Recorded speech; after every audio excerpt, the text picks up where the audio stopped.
There's no feeling more intense than starting over. If you deleted your homework the day before it was due, as I have, or if you left your wallet at home and you have to go back after spending an hour in the commute. If you won some money at the casino and then put all your winnings on red but it came up black. If you got your best shirt dry cleaned before a wedding and then immediately dropped food on it. If you won an argument with a friend and then later discovered that they just returned to their original view. Starting over is harder than starting up.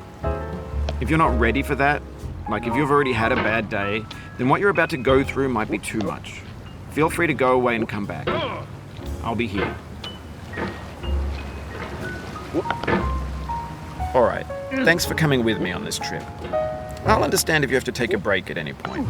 Just find a safe place to stop and quit the game. Don't worry, I'll save your progress, always. Even your mistakes. No. This game is a homage to a free game that came out in 2002 titled Sexy Hiking. The author of that game was Jazuo, a mysterious Czech designer who was known at the time as the father of B games. And B games are rough assemblages of found objects. Designers slap them together very quickly and freely, and they're often too rough and unfriendly to gain much of a following. They're built more for the joy of building them than as polished products.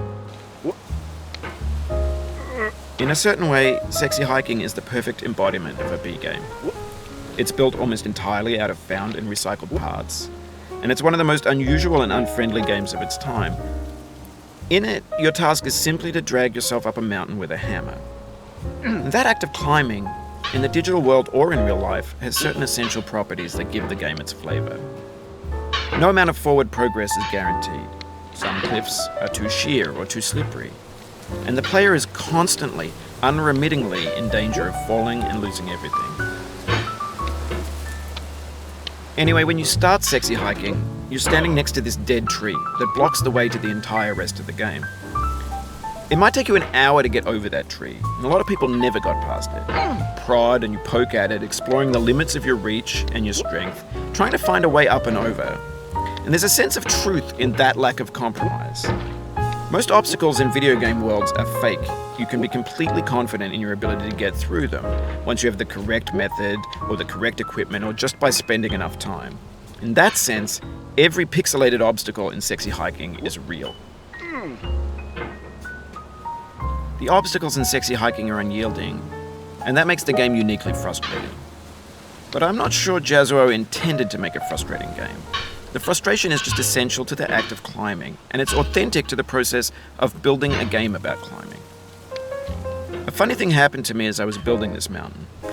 I'd have an idea for a new obstacle, and I'd build it, test it, and it would usually turn out to be unreasonably hard. But I couldn't bring myself to make it easier. It already felt like my inability to get past the new obstacle was my fault as a player rather than as a builder. Imaginary mountains build themselves from our efforts to climb them, and it's our repeated attempts to reach the summit that turns those mountains into something real.